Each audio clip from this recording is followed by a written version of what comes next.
Bueno, pues buenas tardes a todos y muchas gracias por estar aquí pues, en esta tarde que la verdad es que invita poco a estar fuera de casa.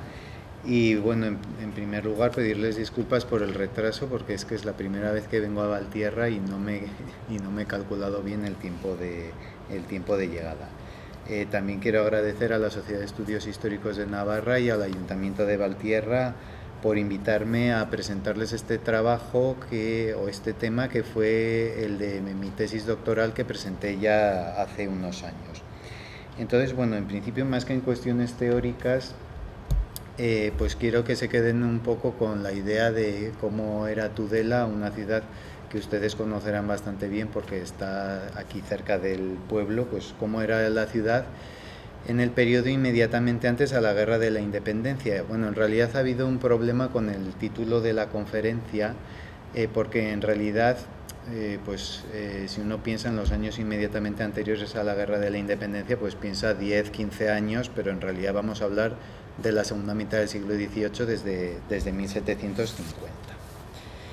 Bien, probablemente al mencionar el periodo de la Ilustración, pues al profano en la materia, pues le vendrá a la mente el movimiento cultural e intelectual que se desarrolló en Europa durante el siglo XVIII, la época de la razón, que acabó derivando en los sucesos de la Revolución Francesa.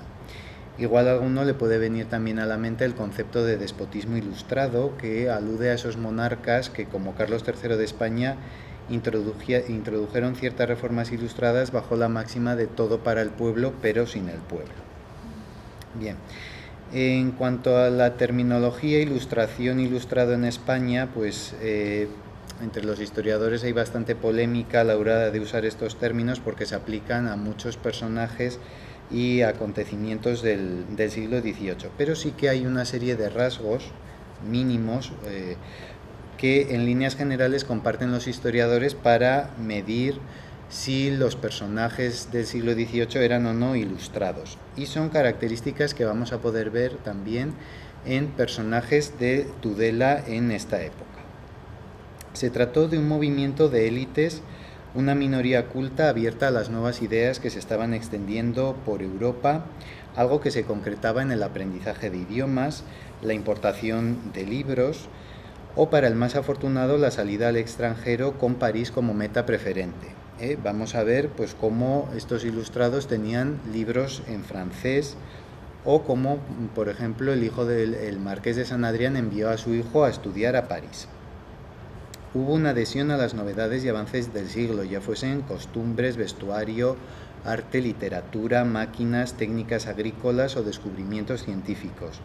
Esta pluralidad de intereses convirtió al ilustrado en alguien polifacético, que tan pronto pasaba de la botánica a la geografía, como de las bellas artes a la economía, la historia o la pedagogía. Vamos a ver que la Sociedad de Amigos del País y la tertulia que la precedió, cómo trataban multitud de temas. El desarrollo de la ciencia moderna generalizó el empleo del método empírico en todas las disciplinas. La historia vivió una etapa de esplendor en base al riguroso examen de las fuentes documentales. Y todo ello sin menoscabo de la religión, porque van a ser personajes de una gran religiosidad, lo que no impidió que los ilustrados urgiesen a reformar algunos aspectos de la vida de la Iglesia. Y entonces aquí les traigo una frase de un historiador especialista en esta época, que define la Ilustración en España. No se pretendía revolucionar, sino reformar.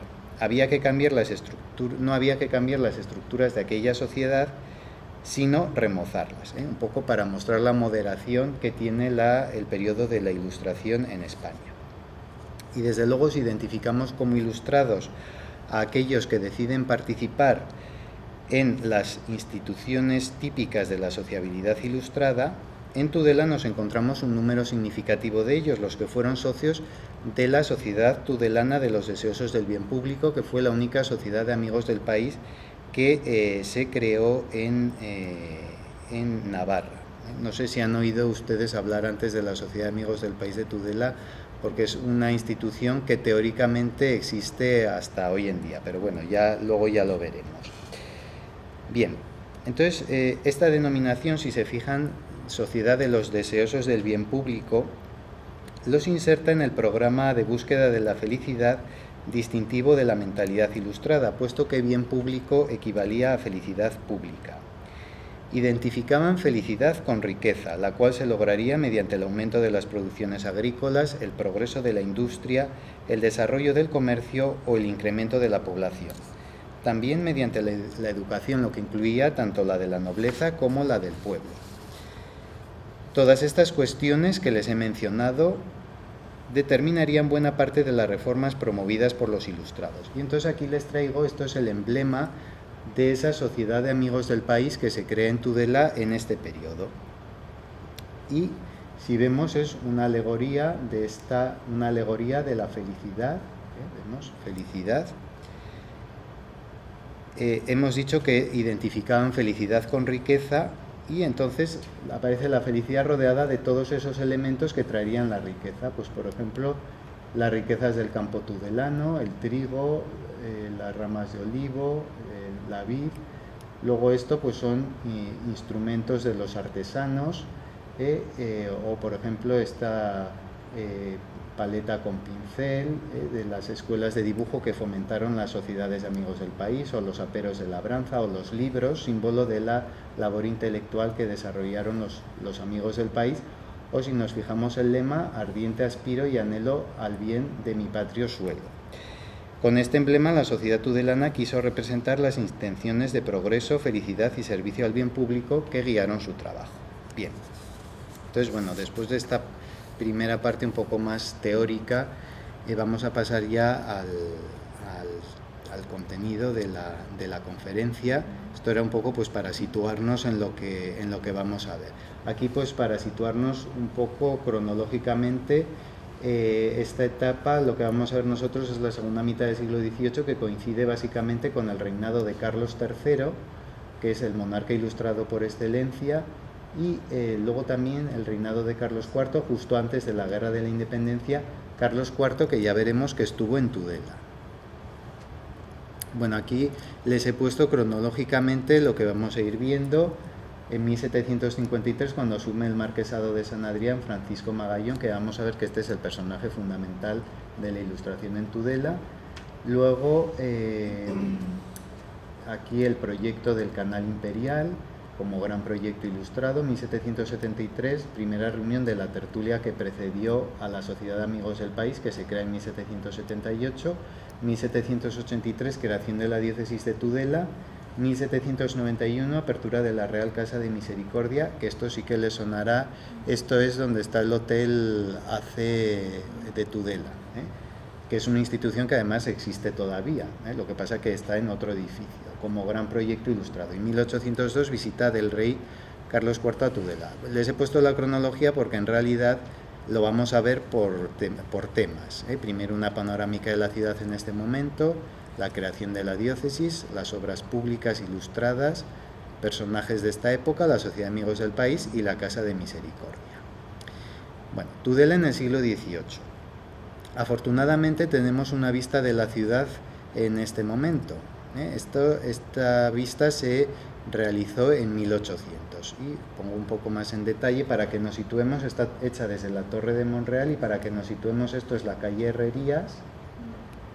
Esto sería la Plaza Nueva, aquí en primer plano la Casa de Misericordia, que se acababa de hacer, y luego nos situamos la gran torre de la catedral, y luego esta torre, que es donde está hoy el Cristo, era lo único que quedaba entonces del antiguo castillo de Tudela. Bien, entonces en esta visión lo que vemos clarísimamente, con tanta torre, el carácter clerical de la ciudad. Había 10 parroquias y 10 conventos, más la catedral.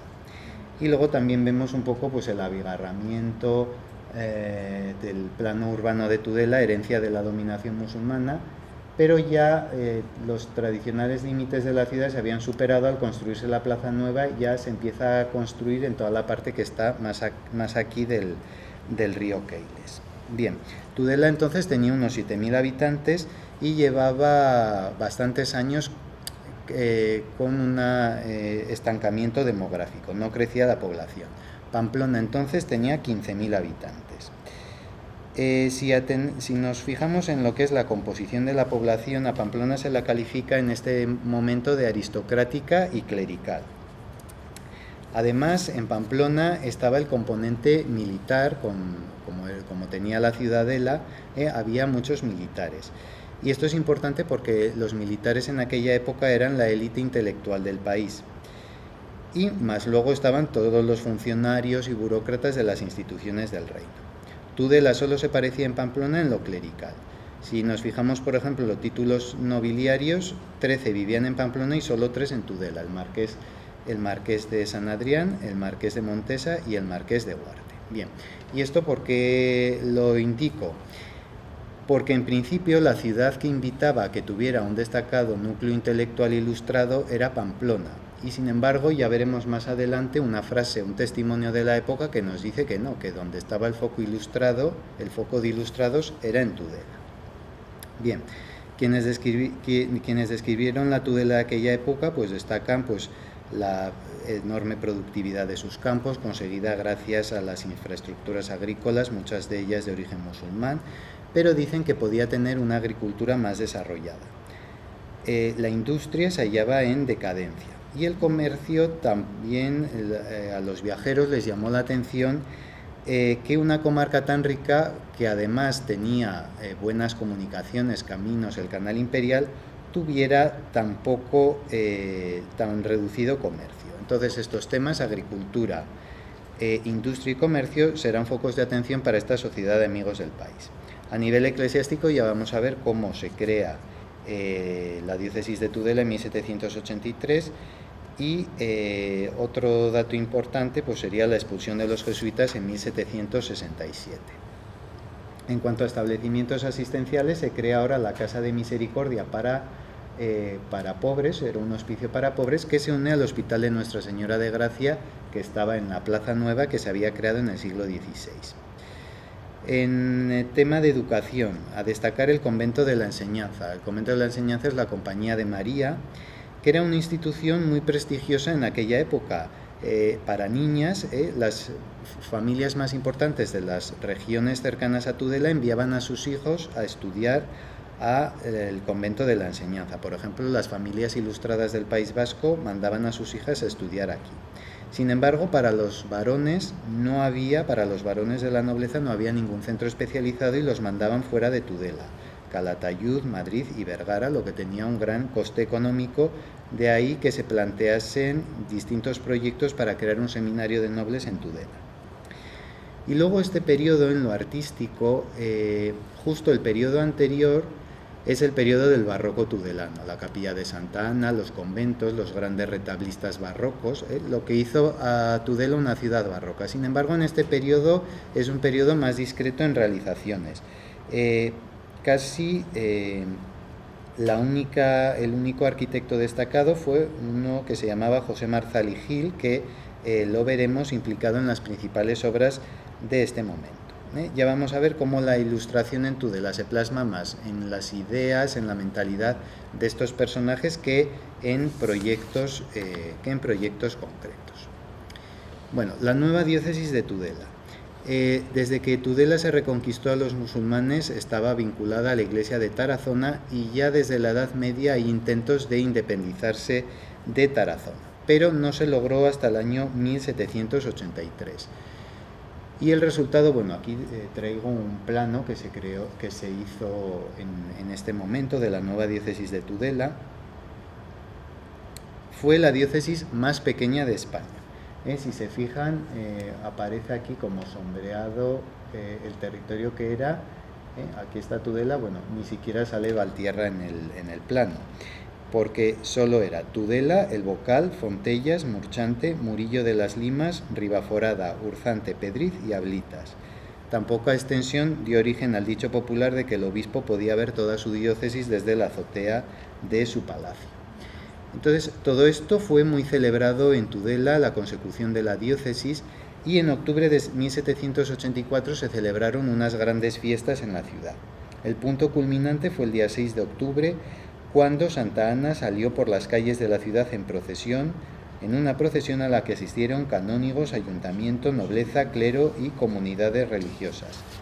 La patrona fue atravesando 12 arcos triunfales, levantados para la ocasión por todos los conventos de la ciudad y la sociedad de amigos del país. Una gran corrida de toros en la Plaza Nueva puso fin a los festejos. La lidia fue amenizada por 3 carros triunfales, todo ello siguiendo un complejo programa alegórico. Bien, ¿qué pasa? Que conservamos la descripción por escrito de todo lo que sucedió, pero no tenemos ninguna imagen de lo que pasó.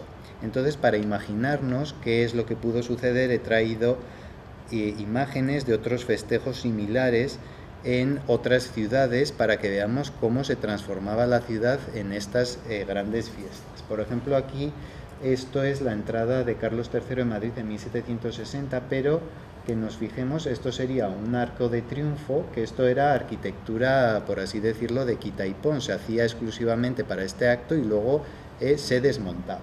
Y luego todos los edificios se recubrían pues con tapices y colgaduras. La ciudad se transformaba. Aquí vemos un poco lo mismo, lo que les he comentado, lo de los tapices, la arquitectura efímera, o por ejemplo los carros triunfales, pues sería esto. Lo que pasa es que esto es de Sevilla. Entonces vemos aquí primero, bueno, lo que serían los carros triunfales y luego también pues todos estos tapices y demás. Entonces lo que tenemos que imaginarnos es, claro, esto es de Sevilla y Madrid, algo parecido, o sea, algo similar en Tudela, aunque a un nivel un poco más modesto. Y aquí hubo un paréntesis para comentarles que este tipo de festejos de transformación de la ciudad volvió a repetirse en 1802 cuando vino el rey Carlos IV a Tudela. Estaba de viaje hacia Barcelona y se ve que quiso conocer el canal imperial que estaba abierto, y como el canal imperial terminaba en Tudela, bueno, en el Bocal concretamente, pasó una noche en Tudela. Y las descripciones de lo que sucedió en la ciudad pues nos hablan de nuevo pues de esto, de arcos de triunfo, luminarias, se colgaron tapices, las novilladas, siempre se celebraban novilladas en este tipo de acontecimientos. Bien, cerramos el paréntesis y volvemos a esto que hemos dicho, la creación de la diócesis.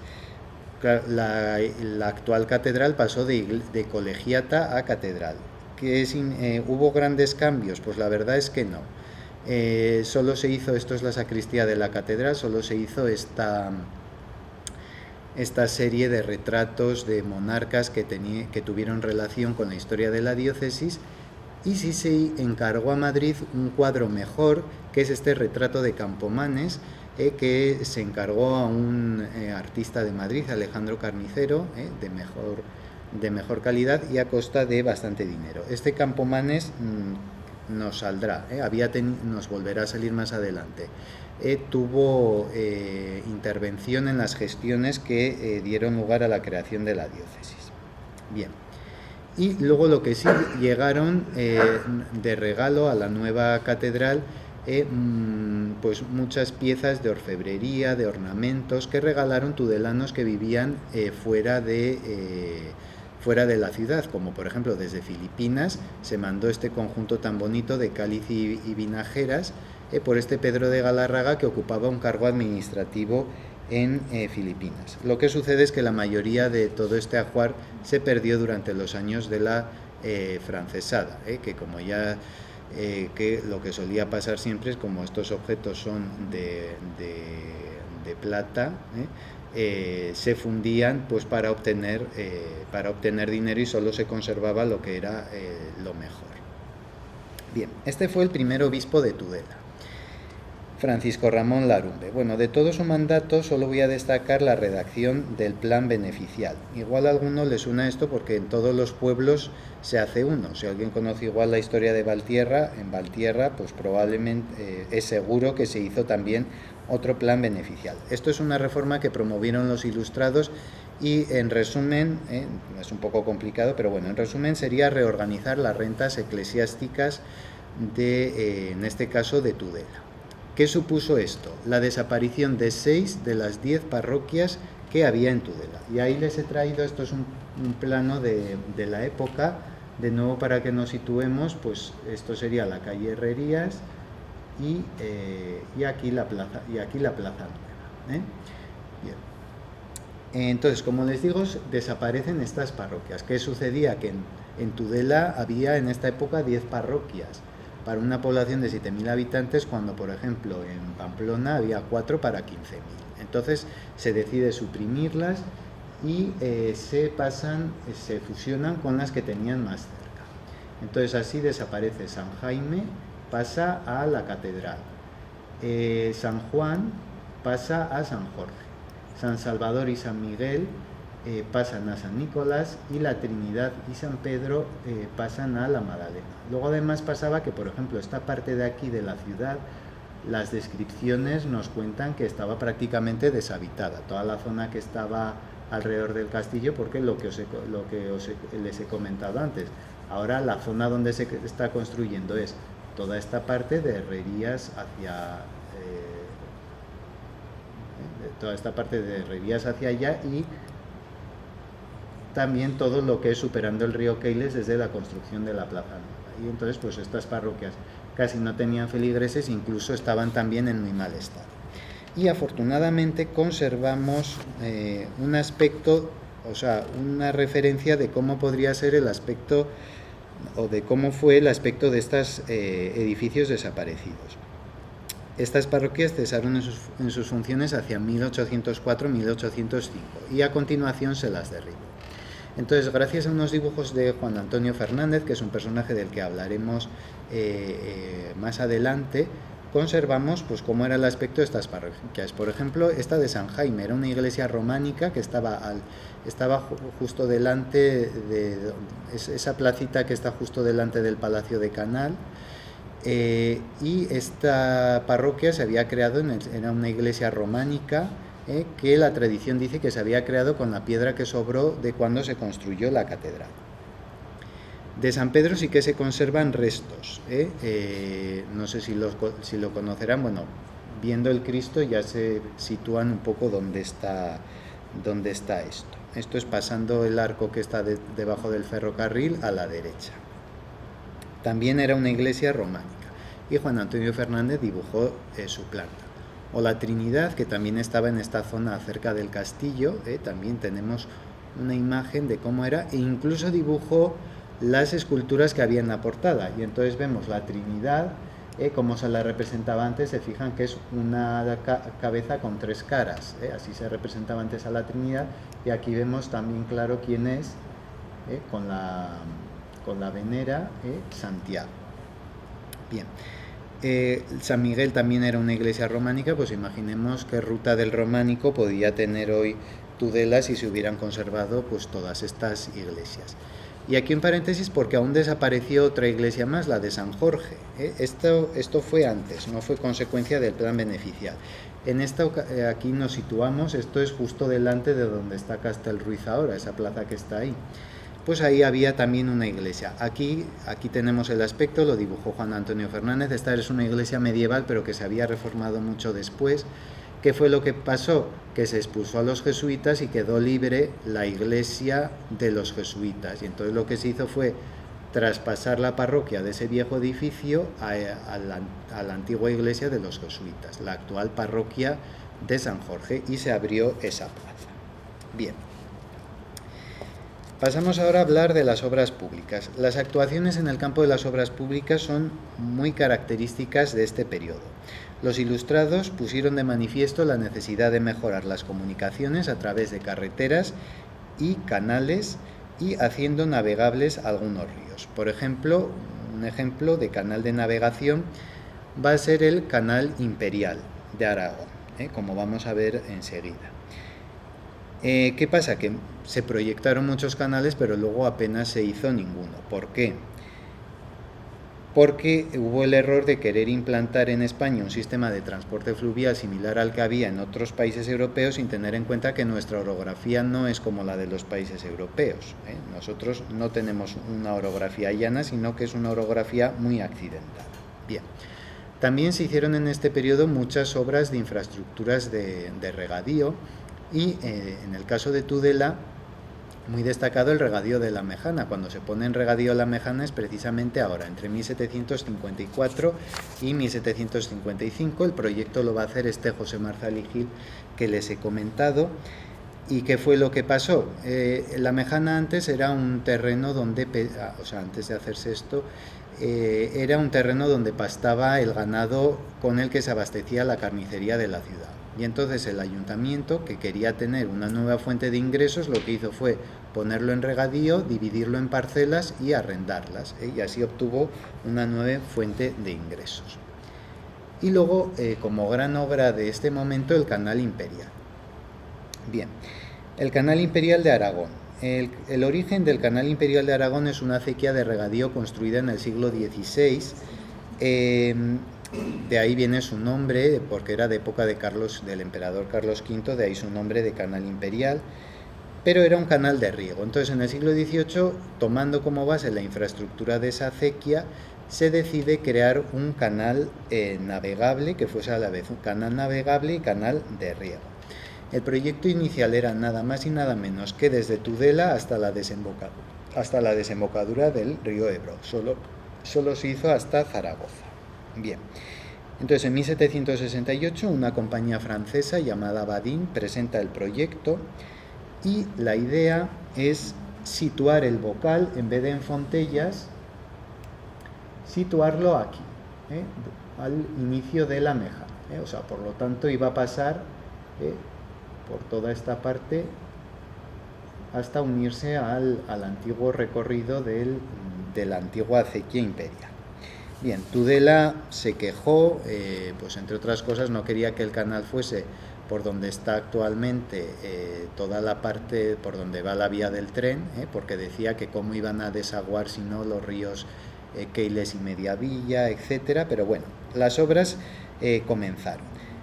Sabemos que hubo numerosos abusos. Esta compañía pues cortaba árboles sin permiso, se llevaba piedra de la muralla, dañaba los campos cuando trasladaba los materiales, y además en general en toda la obra hubo una situación de malversación de fondos. Ya vemos que obra pública y malversación de fondos ya entonces pasaba lo mismo que ahora. El caso es que a raíz de todos estos problemas, en 1778 el gobierno decide asumir la obra y entonces revisa todo el proyecto. Y entonces el ingeniero que revisa el proyecto pues dice que él prefiere que la obra comience en Fontellas, donde está el bocal ahora. Pero ¿qué pasaba? Que ya se habían hecho bastantes obras en Tudela y era, por así decirlo, como perder la inversión que se había hecho. Por ejemplo, se había construido, no sé si conocerán este edificio que está en esa zona de la Mejana, este edificio que hoy se conoce como La Obra. Yo esta foto la hice ya hace años. Creo que este edificio, porque cuando estuve lo estaban como restaurando, creo que ahora estará mejor. Pero bueno, como digo, pues había hecho este edificio, pabellones, etcétera, pero al final deciden hacer en Fontellas. Bien, y aquí les traigo, bueno, las obras terminaron hacia 1790 o así, aquí les traigo un grabado de principios del siglo XIX, donde vemos pues una barcaza que se dedicaba al transporte de pasajeros y mercancías por el canal. Bien. También del siglo XVIII es muy característico que en casi todas las ciudades españolas se acometen obras de pavimentación, alumbrado, alcantarillado, conducción de aguas, paseos arbolados, nuevos edificios públicos, entradas monumentales, etcétera, tomando como ejemplo la transformación que vivió Madrid en este momento. Aquí, por ejemplo, les traigo un grabado del conocido entonces como Salón del Prado, el actual Paseo del Prado, un paseo arbolado con fuentes para recreo de los habitantes de Madrid, y aquí tienen en primer plano la Cibeles. Esto data de esta época, los típicos paseos arbolados que se crean en todas las ciudades. Y también en este momento se desarrolla el concepto de policía urbana para mejorar las condiciones de vida de los habitantes de las ciudades, que no es sino las ordenanzas que abarcaban cuestiones desde la hermosura, higiene, limpieza de las ciudades, hasta incluso cuestiones relativas al orden público. Bien. Entonces, tomando el ejemplo de Madrid, pues muchas ciudades hacen sus intervenciones. Por ejemplo, Pamplona. De este momento data la traída de aguas de Ventura Rodríguez, aquí traigo el acueducto de Noain. Ventura Rodríguez, que por cierto, según iba a Pamplona, paró en Tudela porque tenía a su cargo el proyecto de la Casa de Misericordia, y una vez llegada conseguida la traída de aguas, las fuentes, aquí tenemos la famosa de la Navarrería, pero se hicieron otras cuatro más. Bien, pues en Tudela, en lo que es este campo del embellecimiento y la mejora del espacio urbano, las intervenciones son más bien escasas. Prácticamente, de lo poco que podemos mencionar, es la mejora en la pavimentación de las calles con motivo de la construcción de los caminos reales. El Camino Real Aragón, que se construye entre 1751 y 1754, que pasaba por Valtierra, y que llegaba al puente, aquí cruzaba el puente de Tudela y seguía este recorrido. Y tenemos la fortuna de tener una vista de cuando se hicieron estas obras, de cómo era esta parte de la ciudad, esta parte de aquí, cómo era esta parte de la ciudad justo en este momento. Fijémonos que daba aún uno de los torreones del puente sobre el Ebro.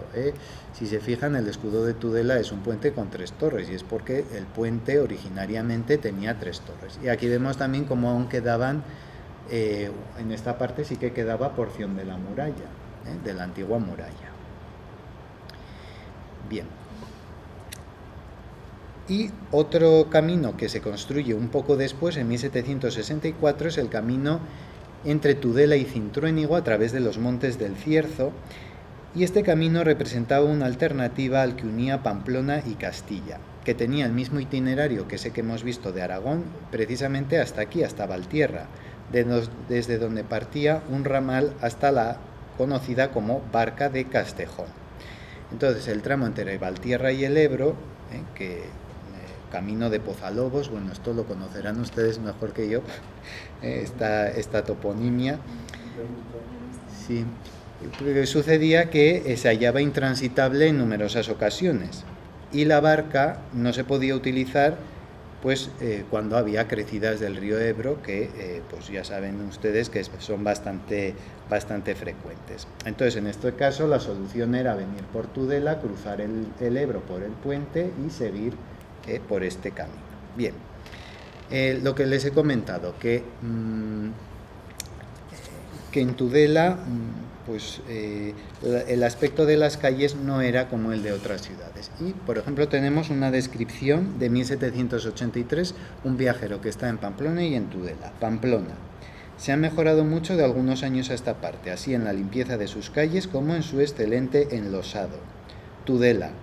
Son muy malas sus calles y muy inmundas. Destacan la suciedad de las calles. Y aquí traigo un testimonio de lo que le pasó a un viajero en 1797. Apenas dicen agua va o cuidado con el agua, que os bautizan con un bautizo de agua infecta. Yo lo evité varias veces, pero un día la suerte me fue contraria porque fui bien y debidamente regado. Lo que hubo de más molesto todavía es que apenas sí se rieron de mí cuando me vieron todo inundado de un agua que no agradaba el olfato. Es decir, todo el agua, de aguas fecales, de limpiezas, etcétera, lo tiraban por la ventana. O, por ejemplo, en Pamplona hay alumbrado desde 1799, pero en Tudela no hay ni mención de que la ciudad tuviese como proyecto esto.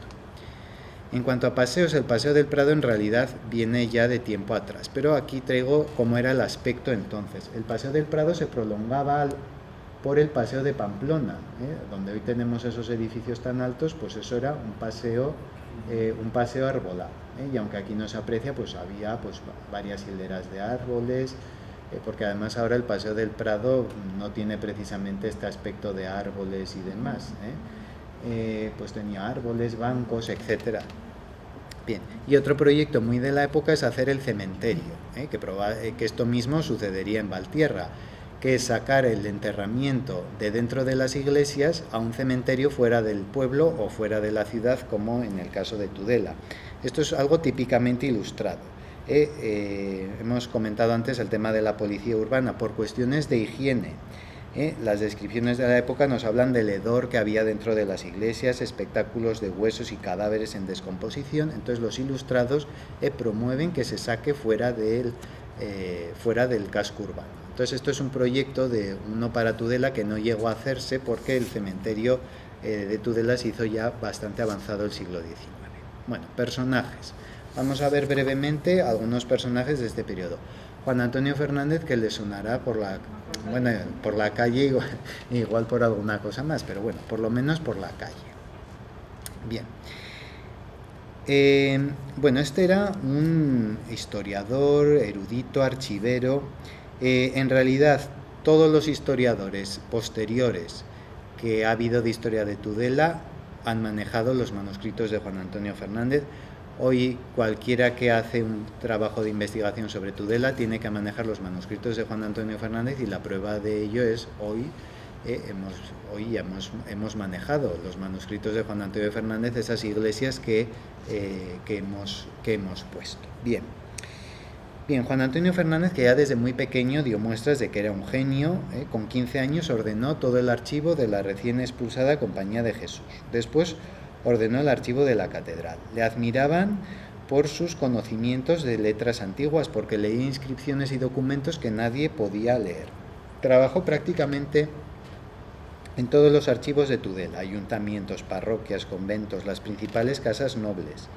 Su labor en los archivos no se limitó a la simple catalogación, sino que allí encontró la fuente de información para componer sus numerosos manuscritos de historia de Tudela. Entonces, hemos visto antes esos dibujos que hizo de iglesias. Vamos a ver ahora más contenido de esos manuscritos. Por ejemplo, una puerta que aún quedaba en pie de las antiguas murallas, la puerta de Calahorra. Pues resulta que tenía una inscripción en árabe y la copió. Tenemos constancia gracias a manuscrito de Juan Antonio Fernández. O por ejemplo, en esta parroquia de San Salvador, en este momento una cosa que se suele hacer en todas las parroquias en esta época es unificar los suelos, entarimar y unificar el suelo. Y entonces, ¿qué pasa? Que iban a desaparecer todas las lápidas con todos estos escudos, y Juan Antonio Fernández los copia, y gracias a eso sabemos quiénes estaban enterrados en esta parroquia. O por ejemplo, este dibujo de la bajada del Ángel, en su antigua ubicación. Esto no es la Plaza Nueva, esto era la Plaza Vieja. Ahí tienen la catedral y el aspecto que tenía antiguamente el Ayuntamiento de Tudela. Pues bueno, y esto con un montón de cosas. Aquí he traído un ejemplo, pero gracias a los manuscritos de Juan Antonio Fernández, pues tenemos todos estos datos para poder reconstruir la historia de Tudela. La verdad es que fue un personaje muy famoso a nivel de España. Le llamaban de muchos sitios para que fuese a ordenar archivos, pero él se negaba a salir de Tudela. Solo lo consiguió un personaje, Antonio Tavira, que entonces era prior del convento de la Orden de Santiago en Uclés, pero bueno, en el futuro será un obispo muy importante de la España de la Ilustración. Entonces consigue llevárselo a Uclés, donde va a ordenar el archivo de la Orden de Santiago. Y casualmente, mientras está Juan Antonio Fernández en Uclés, se descubren unas ruinas romanas. Pensemos que este momento de la Ilustración también es un momento de afición a la arqueología, a la historia. Pensemos que en este momento las excavaciones de Pompeya y Herculano se hacen precisamente en este momento por encargo del rey, precisamente Carlos III, cuando fue rey de Nápoles antes de España, encarga esas excavaciones. Bien, entonces gracias a Juan Antonio Fernández, estas excavaciones se convirtieron en unas de las primeras en España perfectamente documentadas y publicadas con los criterios científicos de la época. Entonces aquí, pues un ejemplo de todos los dibujos de estas excavaciones que hizo Juan Antonio Fernández. Aún en Zaragoza organizaría el archivo de la Orden de San Juan de Jerusalén, y cuando murió se conservan los inventarios de todos los libros y manuscritos que tenía, y es decir que a nosotros nos han llegado una mínima parte de todos los manuscritos que gracias a estos inventarios sabemos que compuso. Otro personaje, Pedro González de Castejón. que llegó a ser ministro de Marina en 1776. Este era, bueno, pues de una de las familias más importantes de Tudela. Aún el palacio de esta familia se conserva, igual se han fijado, está cerca de la catedral, tiene una inscripción recordando a este personaje, si se fijan algún día que pasen por allí. Entonces se formó en la Academia de Guardiamarinas de Cádiz, que se creó precisamente en este momento, y a donde mandaban las familias nobles a sus segundones. Entonces este no era el heredero de su familia, era el segundón, lo mandaron a Cádiz y allí recibían una importante cultura científica, y de esta institución salieron luego muchos cargos políticos que, cuando ocupan cargos administrativos, van a impulsar las reformas ilustradas, lo que les he comentado antes, los militares como la élite intelectual de este momento. Y siendo ministro, pues impulsó pues una política reformista. Los marqueses de San Adrián, estos son personajes centrales de la Ilustración en Tudela. Aquí traigo un esquema para que nos situemos. A nosotros nos interesan el quinto y el sexto marqués de San Adrián, pero probablemente ustedes al que conocen es al marqués de San Adrián, retratado por Goya, que está en el Museo de Navarra. Y precisamente para entender la trayectoria de este personaje, sin su padre y su abuelo, pues no la comprenderíamos. Bien, los marqueses de San Adrián fueron los verdaderos protagonistas de este periodo en la ciudad, impregnados por ideas y valores modernos, en cuya órbita se constituiría la tertulia erudita que con los años daría lugar al hecho más representativo de la Ilustración en Tudela, la creación de la Sociedad Tudelana de los Deseosos del Bien Público, la única sociedad de amigos del país creada en Navarra.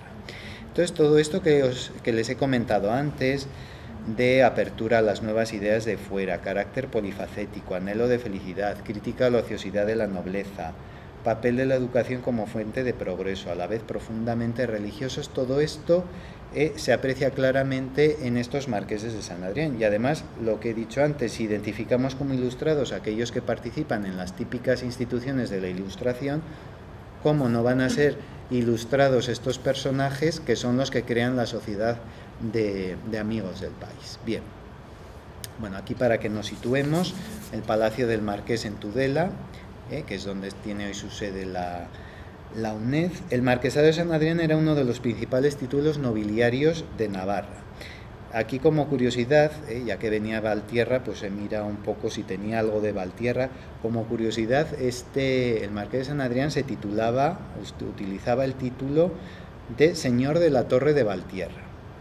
Y entonces el ayuntamiento le demandó por utilizar ese título ante los tribunales del reino, y yo creo, no he mirado este documento, pero yo creo que ganó el ayuntamiento, porque la verdad es que luego los sucesores, ahora estamos hablando del quinto marqués de San Adrián, este es el que se titulaba señor de la Torre de Valtierra. Lo cierto es que sus sucesores ya no lo usarán, o sea que en este pleito debió ganar el ayuntamiento de Valtierra. Bien. Y también tenía el señorío de Monteagudo, y por ejemplo mandó reconstruir el castillo de Monteagudo, que lo encargó precisamente este arquitecto del que les he hablado, de José Marzal y Gil. Y para que veamos un poco la mentalidad ilustrada de este personaje, de Francisco Magallo. En uno de sus manuscritos recoge ocupaciones de un padre de familia, pues administración de la hacienda, educación de los hijos, lectura, etc. Y ahí les he puesto en negrita: atención al bien público para contribuir como buen vasallo y ciudadano a él. Bien, ¿en qué se va a concretar esta atención al bien público? Pues, por ejemplo, o este servicio al bien público. Por ejemplo, va a escribir un tratado, Casa de Misericordia, un tema típicamente ilustrado: la lucha contra los falsos pobres que vivían de la limosna indiscriminada y que eran causa de numerosos problemas de orden público y suponían la pérdida de una mano de obra que podía servir para el progreso del país. Su hospicio serviría de caridad para los verdaderos pobres y de casa de corrección para los ociosos, que es lo que se hará más tarde el proyecto de Casa de Misericordia. O, por ejemplo, en las Cortes de Navarra, la institución, la Asamblea Legislativa del Reino, él participaba en el brazo de la nobleza y presenta ideas de felicidad. Vemos de nuevo la palabra felicidad, tan típica de la Ilustración, ideas de felicidad en el Reino de Navarra en la erección de casas de misericordia y seminarios. Propone crear en Navarra varias casas de misericordia, y seminarios se refiere a seminarios de nobles, donde se formase la nobleza. Y además escribió, ya en un ámbito más familiar, 10 tomos de lo que él llamó Biblioteca de Familia, donde recoge pues las virtudes que debe reunir un padre de familia, cómo se administra una casa, cómo se administra la hacienda, eso que les he puesto antes de lo que debe hacer un padre de familia, eso también aparece recogido aquí. Critica, por ejemplo, la ociosidad de la nobleza, que esto es muy típico también de los ilustrados. El aspecto más destacado de la biografía del marqués fue el impulso de la tertulia llamada La Conversación, que fue germen de la Sociedad de Amigos del País.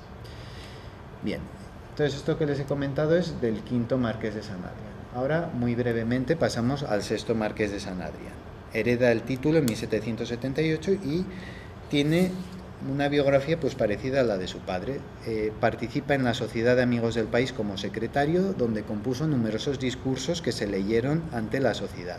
Y luego también participa en las Cortes de Navarra, donde también presenta diferentes proyectos.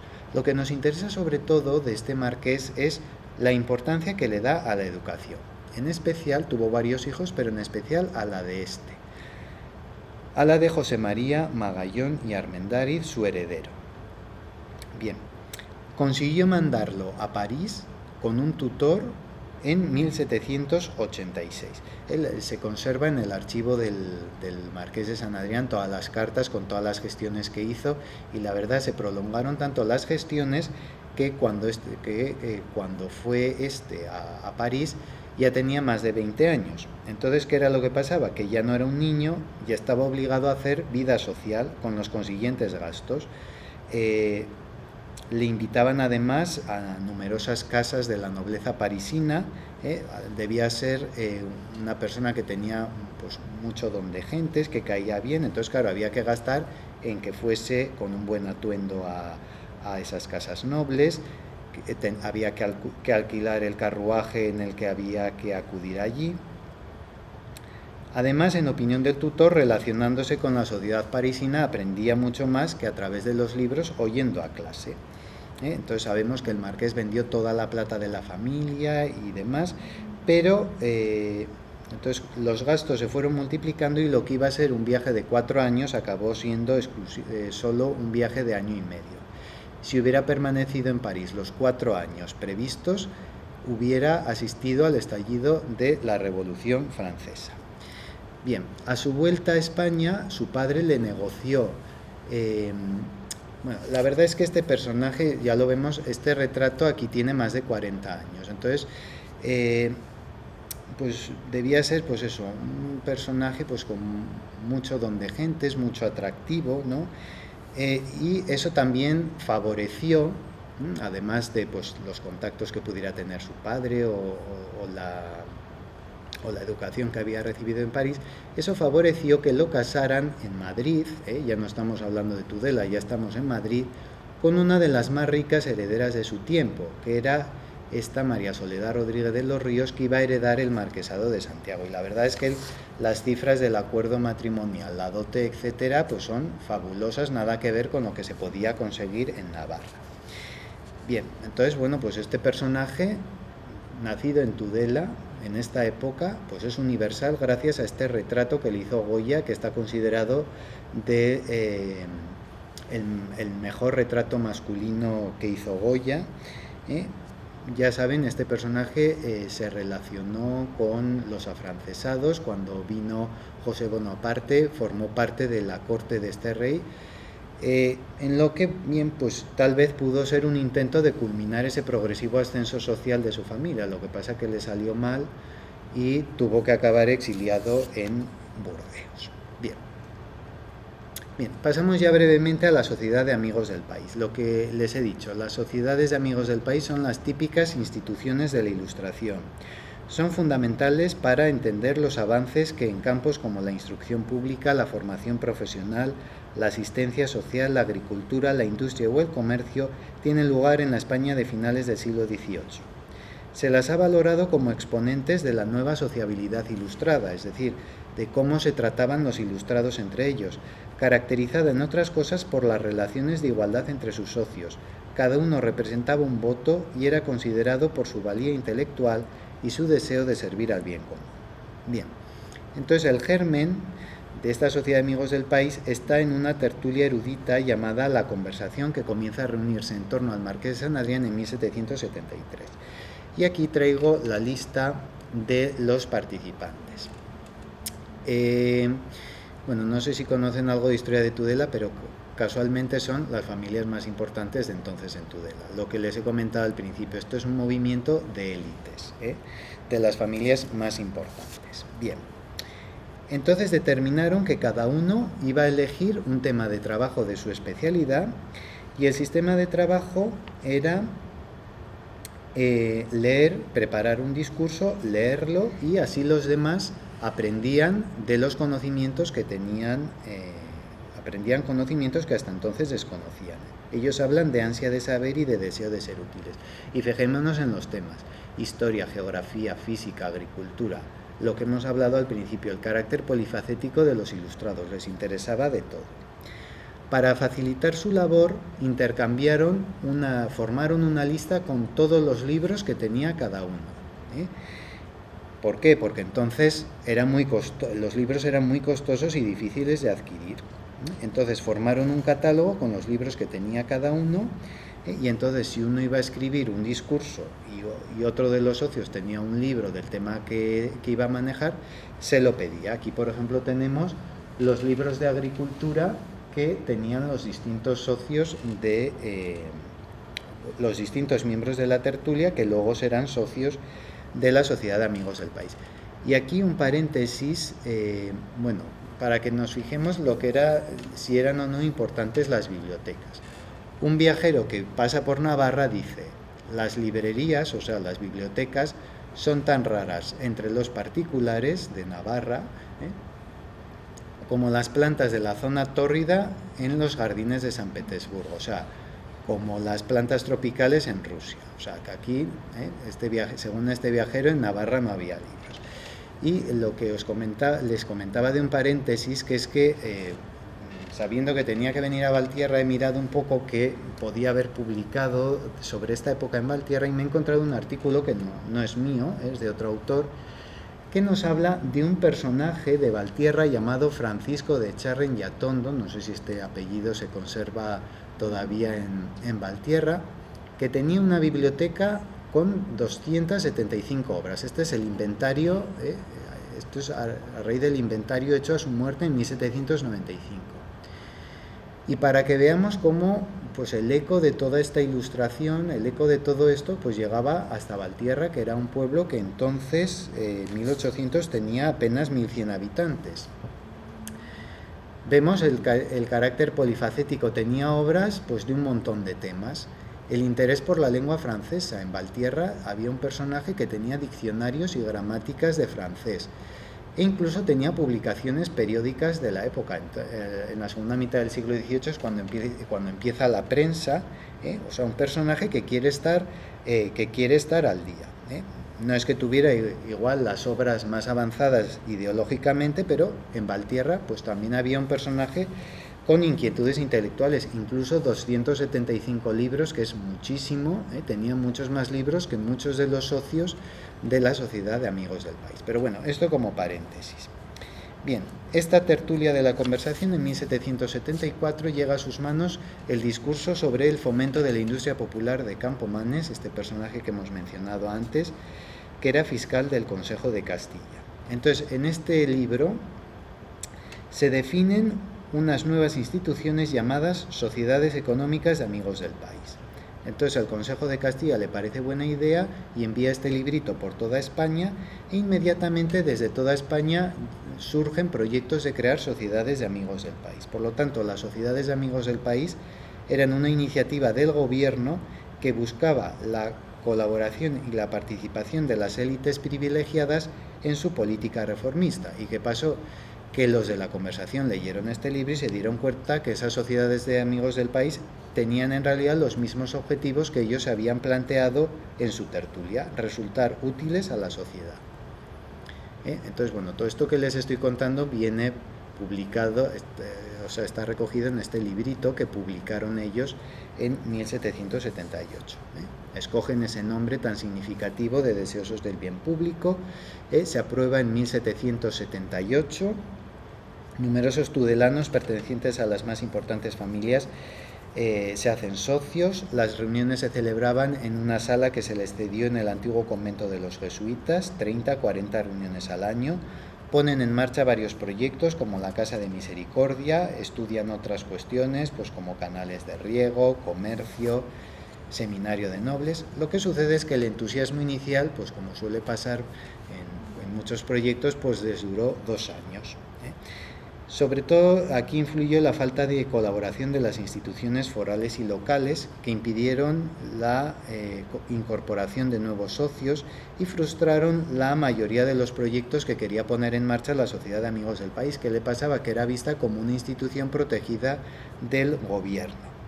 Pero bueno, a pesar de ello, celebraban juntas públicas todos los años donde explicaban a los tudelanos su labor y asistían pues hasta 300, 400 personas a ver lo que decían los socios de la Sociedad de Amigos del País. Dieron a la imprenta sus memorias y llegaron a abrir la Casa de Misericordia. Entonces, ¿qué mejor que un testimonio de esa época para darnos cuenta de la relevancia que tuvo la sociedad económica? Hemos visto que la Ilustración en lo que es la ciudad deja poca huella. Pero otra cosa es en el campo de las ideas donde sí influyó. Y entonces nos dice, la Academia por la Sociedad de Amigos del País que se ha establecido en Tudela podrá contribuir a apresurar al exterminio de la ignorancia. La lástima es que no se haya formado una sociedad como esta en Pamplona. Bien. Bueno, no sé si alguno de ustedes conoce a Julio Segura, el antiguo archivero de Tudela, que hizo un trabajo sobre la Sociedad de Amigos del País y la verdad es que lo resumió muy bien. Dice, siglo XVIII, más teórica, más intelectual, es decir, que hicieron numerosos proyectos, leían muchos discursos, pero luego no se concretaba eso en ningún proyecto, pues prácticamente con la excepción de la Casa de Misericordia.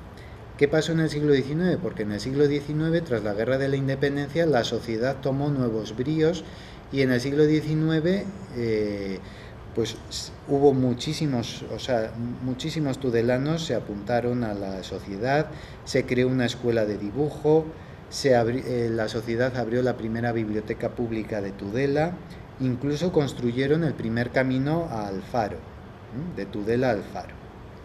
Entonces en el siglo XIX, ya lo pone ahí, fue más práctica, más emprendedora.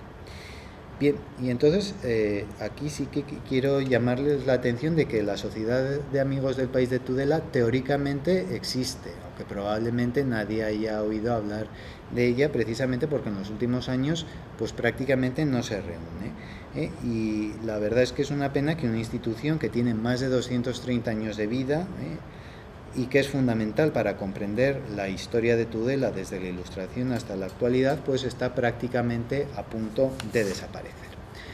Y ya para terminar muy brevemente, la Casa de Misericordia como proyecto ilustrado que nos queda en la actualidad. Bien, la Casa de Misericordia es una institución con más de 2 siglos de historia, hoy convertida en residencia de ancianos con sede en un edificio de Rafael Moneo. Este es el edificio original, de cuando se abrió en 1791 como hospicio para pobres.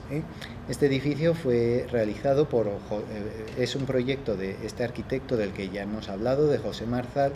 Lo que pasa es que como hubo que enviarlo a Madrid, lo reformó Ventura Rodríguez, que es uno de los mejores arquitectos de la España del momento y que paró en Tudela pues, para ver el estado de las obras. Y en la fachada se puede observar todavía el escudo de la familia Huarte y esta inscripción: para alimentar a los pobres y desterrar la ociosidad, María Ugarte, 1790. Probablemente a alguno le sonará la calle María Ugarte de Tudela. que está mal llamada María Ugarte, porque en realidad esta señora se llamaba María Huarte y pertenecía a la familia del Palacio Huarte, que es donde hoy está el archivo y la biblioteca de Tudela, donde está la carroza del Marqués de San Adrián. Bueno, crear una casa de misericordia pues fue una aspiración de las autoridades, de Tudela durante todo el siglo. Ya hemos visto cómo el Marqués de San Adrián compuso un tratado sobre el tema. En España, en el siglo XVIII, se abrieron numerosos hospicios. Con ello se pretendía, por un lado, socorrer a los verdaderos pobres y, por otro, recluir a los ociosos para forzarles a trabajar y ser útiles a la sociedad. Ya se habían fundado las casas de misericordia de Zaragoza y Pamplona, por ejemplo. Bien, entonces María Huarte cedió toda su fortuna a la Sociedad de Amigos del País para que la Sociedad de Amigos del País hiciese el hospicio. ¿Y por qué? Le dejó a la Sociedad de Amigos del País porque en los estatutos las sociedades de amigos del país solían tener como objetivo, también la de Tudela, el destierro de la pobreza, en especial la de los mendigos ociosos. Y aquí, por ejemplo, les he traído el emblema de la Sociedad de Soria. La Sociedad de Soria tenía como emblema este pobre y el lema era el ocioso para nadie es provechoso. Y entonces tenemos aquí este pobre con la escudilla, es esta especie de plato que lleva, donde iba a la puerta de los conventos con este plato a pedir lo que se llama la sopa boba, de ahí viene esa palabra. Incluso tiene hasta cierto, lo han dibujado con cierto aire incluso como de pícaro, ¿no? Bien, entonces se abrió en 1791 esta casa de misericordia, y como no llegó el dinero, solo se hizo la mitad del proyecto. Entonces, de los 200 pobres que estaba previsto albergar, pues solo llegó a haber 100. Entonces, aquí he encontrado una referencia a Valtierra, y bueno, la voy a mencionar. Los hospicianos que albergaba esta casa de misericordia, bueno, era una amalgama de pobres, discapacitados, ancianos, de estos falsos pobres ociosos que los metían ahí pues casi como en reclusión, ¿no? Vagabundos, huérfanos, mujeres de mala vida, hombres y mujeres en la misma institución. O sea que imaginémonos cómo debían ser estas instituciones en aquella época, y de hecho se las criticaba muchísimo. Y entonces desde los distintos pueblos de la comarca se enviaban pues este tipo de personas, pues huérfanos, ociosos, vagabundos, ancianos, etcétera, a recluirlos en el hospicio. Por ejemplo, desde Valtierra en 1802 el alcalde envió una moza soltera bastante atontada, dice, que andaba por las calles y campos sin tener dónde recogerse debido al fallecimiento de la hermana que la atendía. Pues esto debía ser una disminuida psíquica, que entonces pues la llaman pues bastante atontada, dice, debía ser una disminuida psíquica que se había quedado sin la hermana que la podía atender y la envían a la casa de misericordia. Y curiosamente este hospicio ha pasado de hospicio para pobres en sus orígenes a ser un hotel de lujo en la actualidad. Y esto pues como proyecto ilustrado que nos queda en la actualidad. Bueno, pues esto es. Muchas gracias.